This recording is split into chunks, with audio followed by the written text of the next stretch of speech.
मुख्यमंत्री योगी आदित्यनाथ आज मुजफ्फरनगर लोकसभा के प्रबुद्ध सम्मेलन में शामिल होने पहुंचे हैं। 64 रोड स्थित लाला जगदीश प्रसाद स्कूल में सम्मेलन का आयोजन किया गया। सीएम योगी ने भारत के पूर्व प्रधानमंत्री चौधरी चरण सिंह को याद करते हुए अपना संबोधन शुरू किया। इस दौरान मुख्यमंत्री योगी आदित्यनाथ ने कहा कि दुनिया में किसी के पास 5000 साल पुराना इतिहास नहीं, लेकिन मुजफ्फरनगर के पास है। इसके अलावा सीएम योगी ने पीएम मोदी और यूपी में सरकारी नौकरियों पर भी बात की। आपको सुनाते हैं सीएम योगी का संबोधन विस्तार से। भारत माता की, भारत माता की, भारत माता की, वंदे वंदे वंदे। मुजफ्फरनगर में आज के इस प्रबुद्ध सम्मेलन की अध्यक्षता कर रहे हैं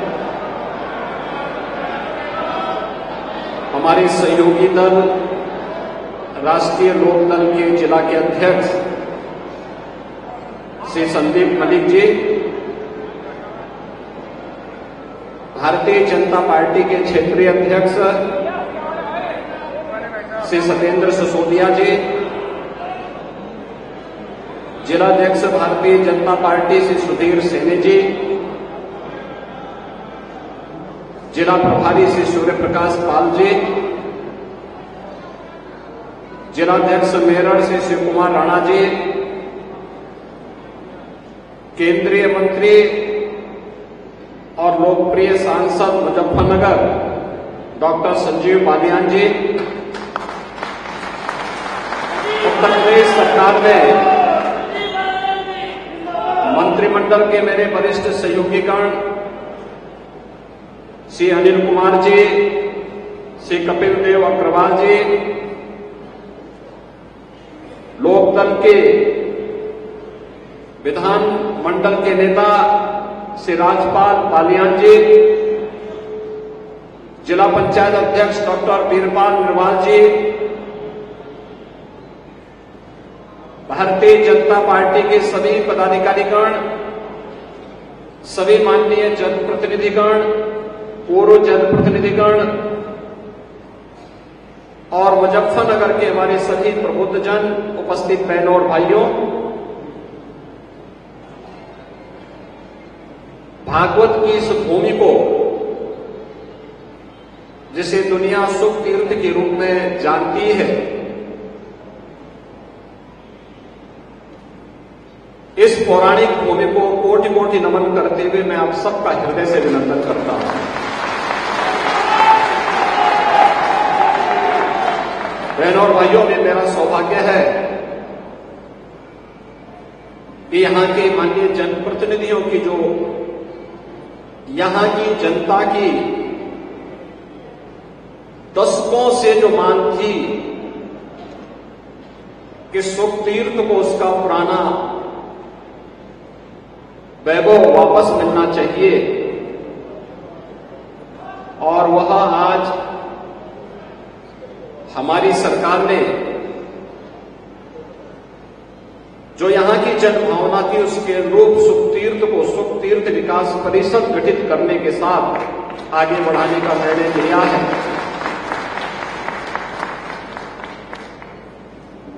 हजारों वर्षों की विरासत आपके पास है।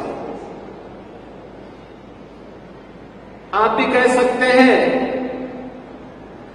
कि जीवन की सच्चाई को श्रीमद् भागवत महापुराण के माध्यम से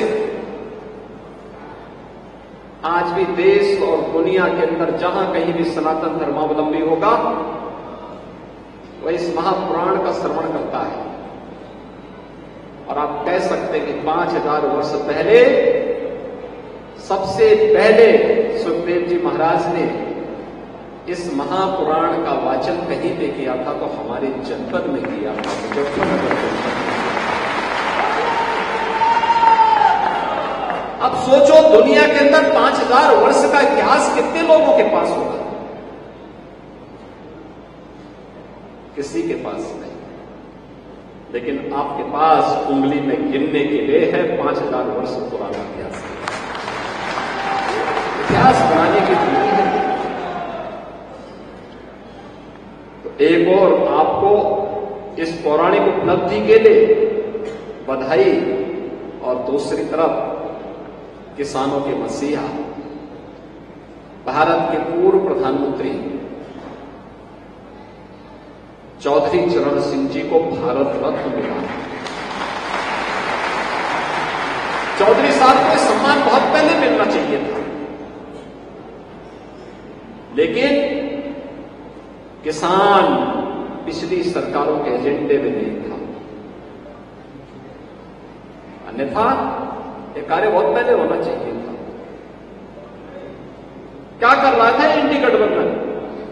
लोग तो वही थे 2004 से 2014 तक 10 वर्ष के अपने कार्यकाल में भी चौधरी साहब को यह सम्मान दे सकते थे, लेकिन यह सम्मान प्रधानमंत्री मोदी जी ने दिया, इसलिए मोदी जी के प्रति आभारी हूं।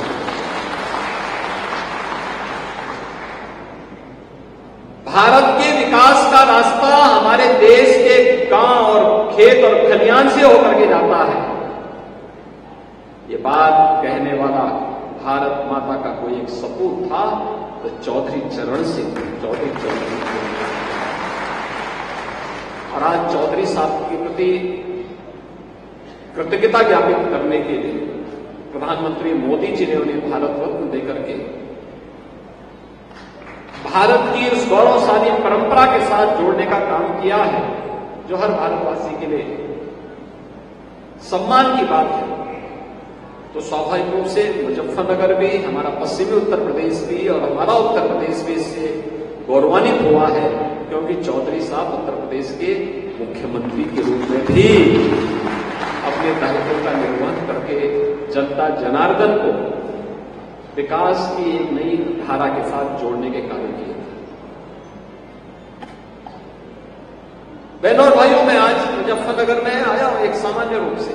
जनसभाएं हम लोग बाद में करने के लिए आए, लेकिन डॉक्टर संजीव बालियान जी ने नामांकन किया, तो नामांकन के बाद जब तक सिम्बल वगैरह आदि आवंटित होते हैं, तो मैंने कहा तब तक मैं प्रबुद्ध जनों का आह्वान करने के लिए एक बार होकर के आता था,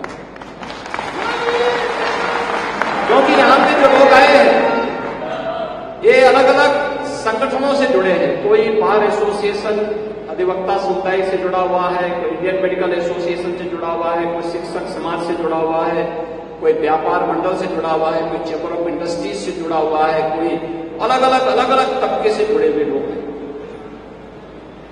उन सभी लोगों का, क्योंकि वह समाज का नेतृत्व वर्ग है, उस नेतृत्व वर्ग से मैं अपील कर सकूं।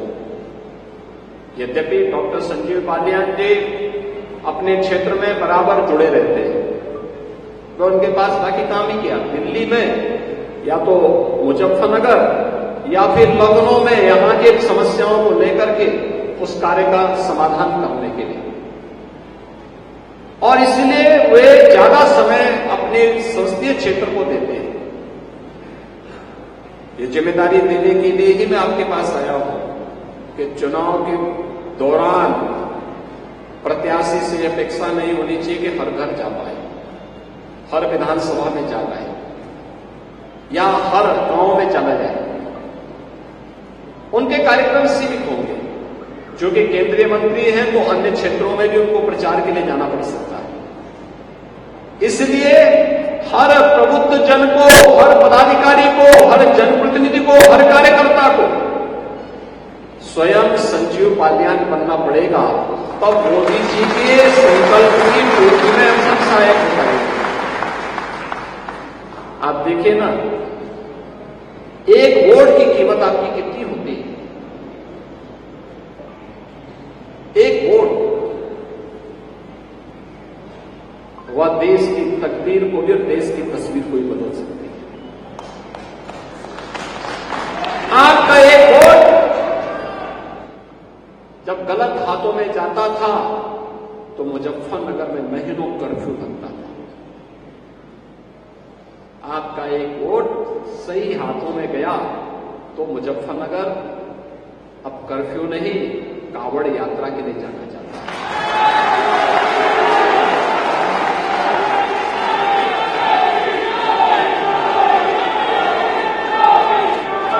आपका एक वोट गलत हाथों में जाता था तो न केवल केवल मुजफ्फरनगर बल्कि हमारा पश्चिमी उत्तर प्रदेश अराजकता की भट्टी में झोंक करके यहां की सुरक्षा को खतरे में डाल दी। कितना खतरनाक माहौल था। लोग चलने से डरते थे, आने से डरते थे। आपका एक वोट सही हाथों में गया, सही पार्टी के साथ गया तो अराजकता समाप्त हुई और आस्था को सम्मान मिला। आपने देखा होगा, मैं पिछले 15 दिनों से होली के कार्यक्रमों को प्रदेश भर में देख रहा था। होली का एक गाना चल रहा था और मैं वर्षों से सुनता रहा उस गाने को, होली खेले रघुवीरा अवध में होली खेले। लेकिन हमें दुख होता था हर वर्ष कि होली खेलने के लिए भगवान राम का आह्वान तो हो रहा है, लेकिन अयोध्या में अपनी जन्मभूमि पर राम है ही। आपका वोट गलत हाथों में जब जाता था तो वह गलत हाथ रंगदारी वसूली करता था। लेकिन एक वोट सही हाथों में गया, सही पार्टी के साथ गया तो परिणाम क्या है? अब रंगदारी नहीं, अब पीएम स्वनिधि योजना के माध्यम से स्ट्रीट वेंडर और व्यापारियों के लिए भी लोन के रास्ते खुले हुए हैं। एक बार नहीं, 2 बार नहीं, 3 बार नहीं, यूपी के अंदर अब तक 18 लाख स्ट्रीट वेंडर को पीएम स्वनिधि योजना में ऋण की सुविधा उपलब्ध हुई है। 18 लाख लोगों। बहनों और भाइयों, एक वोट की कीमत आपको समाज को बताना है, इसलिए बताना है। जो चर्चा है एक तरफ, जिसके बारे में भी डॉक्टर संजीव बालियान ने भी चर्चा की है, एक तरफ फैमिली फर्स्ट है और दूसरी तरफ नेशन फर्स्ट है। मोदी जी के नेतृत्व में नेशन फर्स्ट की बात होती है, देश पहले, और इंडी गठबंधन के साथ जुड़े हुए लोगों के लिए परिवार पहले है। वे जातिवाद की बात करते हैं और मोदी जी गरीब कल्याण की बात करते हैं।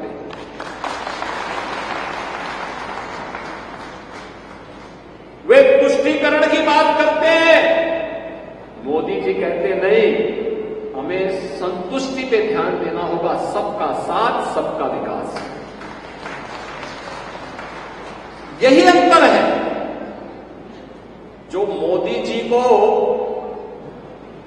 अन्य नेताओं की तुलना में अलग पहचान दिलाते हैं और भारतीय जनता पार्टी एनडीए गठबंधन को एक अलग पहचान दिलाते हैं। और उसी पहचान को जन जन तक पहुंचाने के लिए आपको जाना है, जिसके लिए हम लोग आए हैं। क्या आपके पास मोदी जी की गारंटी है? मोदी जी की गारंटी, मोदी की गारंटी का मतलब 12 करोड़ किसानों को प्रधानमंत्री किसान सम्मान निधि। मोदी की गारंटी का मतलब 4 करोड़ गरीबों को सिर ढकने के लिए छत, पीएम आवास योजना का लाभ। 12 करोड़ गरीबों को, गरीब परिवारों को, यानी 60 लाख परिवारों को, 60 लाख लोगों को, 60 करोड़ लोगों को, 60 करोड़ लोगों को 5 लाख रुपए की स्वास्थ्य बीमा का कवर। 2.5 करोड़ परिवारों को उनके घर के अंदर उजाला। 10 करोड़ गरीबों को प्रधानमंत्री उज्ज्वला योजना में फ्री में रसोई गैस का कनेक्शन। मोदी की गारंटी का मतलब हर बेटी और हर व्यापारी को सुरक्षा। नहीं तो पश्चिमी उत्तर प्रदेश में 2017 के पहले हम आते थे। मुझे याद है कपिल देव अग्रवाल जी के सभा में ही मैं आया था 16 में। उस समय चुनाव प्रचार के लिए मिले।